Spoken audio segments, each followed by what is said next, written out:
பயன் என்ன அதுக்கு? வேறென்ன எல்லாம் நான் செஞ்ச பாவம், யார் மேல எனக்கென்ன கோபம்?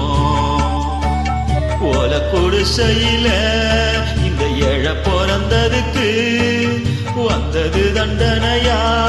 இது தெய்வத்தின் நிந்தனையா? இதை யாரோடு சொல்வே? குயில பூடிச்சு கூண்டில் அடைச்சு கூவ சொல்லுகிற உலகம், மயில பூடிச்சு கால உடைச்சு ஆட சொல்லுகிற உலகம். அது எப்படி பாடும் ஐயா? அது எப்படி ஆடும் ஐயா?